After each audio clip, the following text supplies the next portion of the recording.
A very good morning to all of you, dear students। आज हम परिमेय संख्याओं के बारे में जानकारी प्राप्त करेंगे।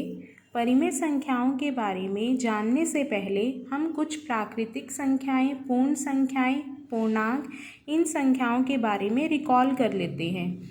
आपने पिछली क्लासेस में पढ़ा है कि प्राकृत संख्याएं क्या होती हैं, जो 1 से स्टार्ट होती हैं, 1 2 3 4 5 अप टू सो ऑन, जो चलती रहती हैं। पूर्ण संख्याएं जिसमें ज़ीरो ऐड हो जाता है, 0 1 2 3 4 अप टू सो ऑन। पूर्णांक में 0 1 2 3 4 अप टू सो ऑन, और इधर से माइनस वाले नंबर भी ऐड हो जाते हैं। ये है पूर्णांक। आज हम पढ़ने जा रहे हैं परिमेय संख्याएं, जिन संख्याओं को हम p/q, जहाँ p/q पूर्णांक है, यानी कि इनमें से कोई एक है, तथा q doesn't equal to zero, q कभी भी ज़ीरो नहीं हो सकता, ऐसी संख्याओं को हम परिमेय संख्याएं कहते हैं।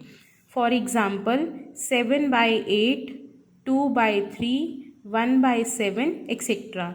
जहाँ पर p का मान कितना है 7, p का मान यहाँ पर कितना है 7, q का मान यहाँ कितना है 8, यहाँ पर p का मान 2, q का मान 3, p का मान 1, q का मान 7। q कभी भी ज़ीरो नहीं हो सकता, क्योंकि हम किसी भी संख्या को ज़ीरो से भाग नहीं कर सकते।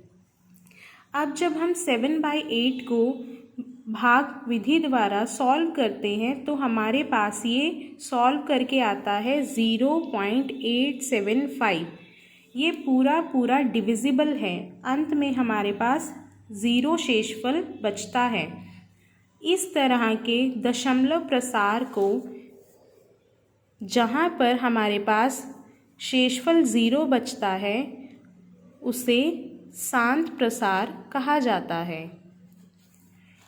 जैसे ही हम अगला क्वेश्चन करते हैं 2/3 और इसे ऐसे ही मेथड से सॉल्व करते हैं, तो हम देखते हैं कि इसका आंसर 0.6666, ये लगातार निरंतर चलता ही रहता है और इसका शेषफल कभी भी ज़ीरो नहीं आता। 6 जो है ये काफ़ी बार आ रहा है, इसलिए हम इसे 0.6 के ऊपर बार लगा सकते हैं। इस चिन्ह को हम बार कहते हैं। इसका मीनिंग है कि ये 6 जो है वो कॉन्टिन्यूटी में आ रहा है। इस तरह के दशमलव प्रसार को हम अनवसानी आवर्ती कहते हैं। ऐसे ही 1/7 को जब हमने सॉल्व किया सेम मेथड से, तब हमारे पास ये आता है। देखो यहाँ पर 142857, इसके बाद दोबारा से क्या आने लग गया है 142857। तो 142857 के ऊपर हम क्या लगा देंगे, बार, कि ये रिपीट करेगा। इस टाइप को भी हम अनवसानी आवर्ती कहते हैं। आगे हमारे पास इन परिमेय संख्याओं को सॉल्व करने के बारे में बताया गया है। आपको एक एग्जाम्पल गिवन है वर्कशीट में 0.7 के ऊपर बार। मैं आपको ये क्वेश्चन सॉल्व करा देती हूँ कि इन्हें सॉल्व कैसे करना है। 0.5 बार को p/q के रूप में व्यक्त कीजिए। इसका हल आएगा, माना x इक्वल टू 0.5 के ऊपर बार। इसको क्या ले लिया है हमने, x। अब बार का मीनिंग क्या है, 0.5 को रिपीटेडली लिख सकते हैं हम, ठीक है। अब बार कितनी संख्या के ऊपर है, सिर्फ एक संख्या के ऊपर। इसको मान लीजिए फर्स्ट इक्वेशन। बार सिर्फ एक संख्या के ऊपर है, तो इस पहली इक्वेशन को 10 से गुणा कर दीजिए। समीकरण 1 को 10 से गुणा करने पर, इसको 10 से गुणा करेंगे कितना आ जाएगा 10x। इसको 10 से गुणा करेंगे 10 गुणा 0.55 अप टू 100। 10 को x से किया 10x, 10 को जब इससे करेंगे तो ये जो पॉइंट है ये एक आगे शिफ्ट हो जाएगा। यहाँ जितनी ज़ीरोज़ हैं उतना ही पॉइंट ये आगे शिफ्ट हो जाता है। मतलब यहाँ पर कितना आएगा 5.555 अप टू सो ऑन। इसे मान लीजिए सेकंड इक्वेशन। अब क्या करेंगे, समीकरण 2 में से 1 को घटाने पर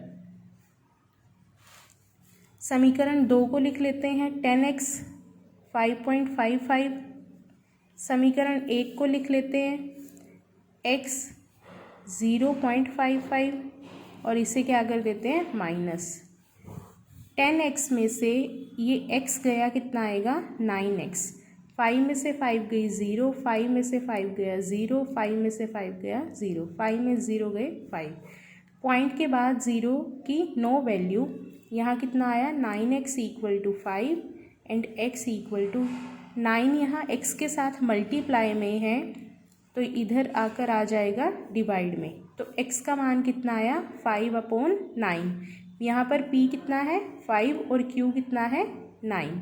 होप आपको ये सॉल्व कैसे करना है ये समझ आ गया होगा। अगर यहाँ पर 2 नंबर्स होते, लेट अस सपोज 0.51 होता और इसके ऊपर बार होता, तो हम इस इक्वेशन को 100 से मल्टीप्लाई करते। जितनी संख्या के ऊपर बार है उतनी ही ज़ीरो वाली संख्या से हमें गुणा करनी है।